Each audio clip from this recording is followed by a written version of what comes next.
आज की वीडियो में हम देखेंगे संवैधानिक संस्थाएं क्या होती हैं और भारत में कौन कौन सी संवैधानिक संस्थाएं हैं।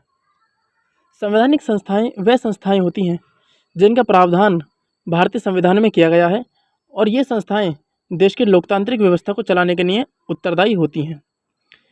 ये संस्थाएं दूसरी संस्थाओं के मुकाबले ज़्यादा स्थायी, स्वतंत्र और शक्तिशाली होती हैं क्योंकि इनको भारत के संविधान के द्वारा अधिकार दिए गए होते हैं। अब देखते हैं भारत में कौन कौन सी संवैधानिक संस्थाएं हैं।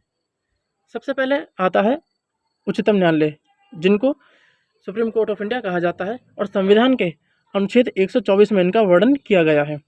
फिर दूसरे नंबर पर है हाई कोर्ट। हर राज्य का अपना हाई कोर्ट है जिसका वर्णन भी संविधान के अनुच्छेद 214 में किया गया है। फिर आता है जिला न्यायाधीश, जिनको हम डिस्ट्रिक्ट जज कहते हैं। अनुच्छेद 333 इन्हीं से संबंधित होता है। फिर भारत का महान्यायवादी, जिनको अटॉर्नी जनरल ऑफ इंडिया कहा जाता है।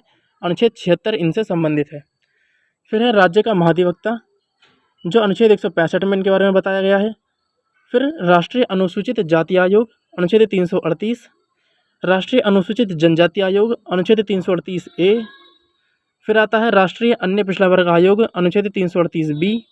फिर आता है केंद्रीय वित्त आयोग, अनुच्छेद 280। फिर आता है राज्य वित्त आयोग, अनुच्छेद 243I। फिर आता है भारतीय निर्वाचन आयोग, अनुच्छेद 324। फिर आता है राज्य निर्वाचन आयोग, अनुच्छेद 243K। फिर आता है संघ लोक सेवा आयोग, जो यूपीएससी के नाम से काफ़ी फेमस है। अनुच्छेद 315 से 323 में इसके बारे में बताया गया है। फिर आता है राज्य लोक सेवा आयोग। हर राज्य का अपने एक लोक सेवा आयोग होता है। इसका वर्णन भी अनुच्छेद 315 से लेकर 323 तक किया गया है। फिर आता है जीएसटी परिषद, अनुच्छेद 279A। फिर आता है भारत के नियंत्रक और महालेखा परीक्षक, जिनको सीएजी कहा जाता है। अनुच्छेद 148 इनसे संबंधित होता है। फिर आता है भाषाई अल्पसंख्यकों के लिए विशेष अधिकारी, जिनका वर्णन अनुच्छेद 350B में किया गया है। फिर आता है प्रशासनिक अधिकरण, जिनका वर्णन अनुच्छेद 323A में किया गया है। फिर आती हैं संसदीय समितियां, जिनका वर्णन अनुच्छेद 105 में किया गया है।